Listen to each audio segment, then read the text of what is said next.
right, it's time for a read aloud. And the story this week is called The Shoemaker and the Elves. It might sound familiar to you because I bet you've heard a story that's kind of similar. All right, your vocabulary words. The first word is dreadful. What does dreadful mean? Dreadful is something terrible or awful, okay, that would make somebody kind of unhappy. Grumbled. Somebody grumbles something. Do you think they're saying it in a happy way or kind of a grumbly, crabby way?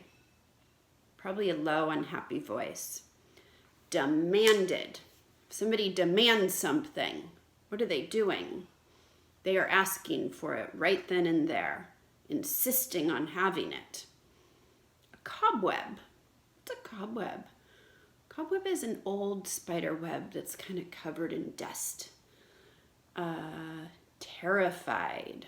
If somebody is terrified, this reminds me of Halloween.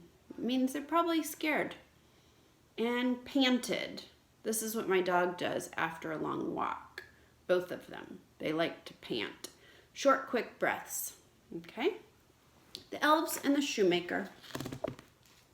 Once upon a time, a shoemaker and his wife worked hard running a small shoe store. They loved to make shoes, but there was never enough money to run the store well. One night, they only had a single scrap of leather left. It was just enough to make one last pair of shoes. "Oh, this is a dreadful situation," the shoemaker grumbled. "How will we keep our shop open?" So what's their problem in the story? Think about what the problem is.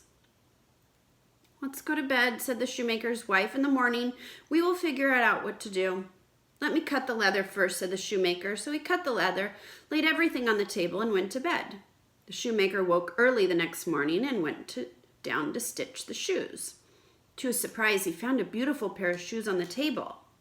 He was wondering if his wife had finished the sewing. When the customer came into the shop, she tried the shoes on and they fit perfectly.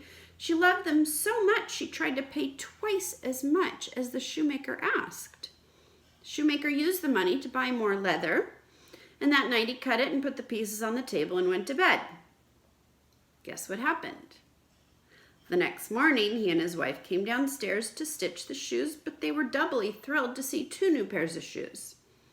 While they were examining the beautiful stitching, 3 customers entered and they argued over the 2 pairs of shoes. Finally, one customer demanded to buy both of them for triple the price. So think about, how would you describe the shoemaker and his wife? Are they kind, good-hearted, hardworking? Yeah, I think so. They seem to be good people.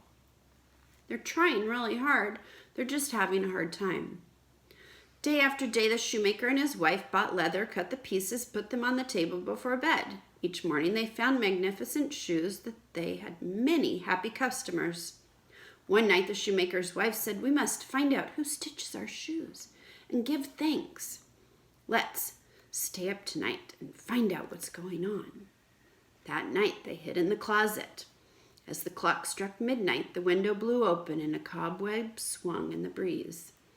In came a group of tiny elves. They were not more than a few inches tall and had pointy little ears.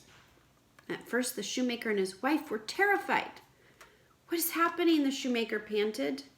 The shoemaker and his wife watched the elves joyfully dance around the shop. They stitched the leather, cut the trim, made the soles and the heels and the laces, and before daybreak, the elves lined up the new pairs beautifully on the table. The shoemaker asked, "How can we repay the elves?" "I have an idea," his wife said. "Did you notice that they were dressed in rags? They made such fine shoes for us, but they have none for themselves." The shoemaker and his wife made special shoes for the elves, and when they finished, they put the shoes on the table. As the clock struck midnight, the elves came. They found the gifts and put them on happily. All night long they danced, and just before dawn, they ran out the window. The shoemaker and his wife never saw the elves again, but now they had enough money to live a very happy life, making shoes without worry. So, what does this story teach you? What was the lesson?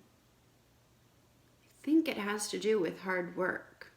and that hard work pays off. And I think it also might have to do with helping others in need.